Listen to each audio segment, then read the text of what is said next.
ఉచిత వైఫై అందించనుంది.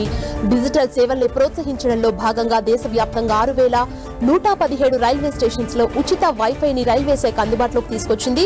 లోక్సభలో ఓ ప్రశ్నకు సమాధానంగా ప్రయాణికులకు మెరుగైన సౌలభ్యం, సురక్షితమైన ప్రయాణ అనుభవాన్ని అందించేందుకు డిజిటల్ భద్రతా మౌలిక సదుపాయాలు రెండింటినీ నిరంతరం బలోపేతం చేస్తున్నామని రైల్వే మంత్రిత్వ శాఖ స్పష్టం చేసింది. ఇప్పటికే ఉన్న వనరులను ఉపయోగించి పార్ట్నర్షిప్ మోడల్లో రైల్వే స్టేషన్స్ లో వైఫై సేవల్ని ప్రారంభించారు. వెయిటింగ్ లో ప్రయాణికులకు ఇంటర్నెట్ సదుపాయం కల్పించడం, డిజిటల్ ఇండియా ప్రచారాన్ని బలోపేతం చేయడమే దీని ఉద్దేశం.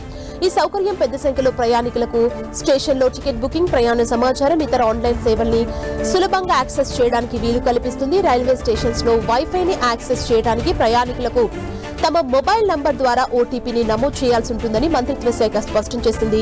గుర్తింపు రుజువు, ఈమెయిల్ తదితర వ్యక్తిగత సమాచారం ఏమీ అవసరం లేదని స్పష్టం చేసింది. ఈ వ్యవస్థలో ప్రయాణికుల గోప్యత, డేటా భద్రతను నిర్ధారించనున్నట్లు తెలిపింది.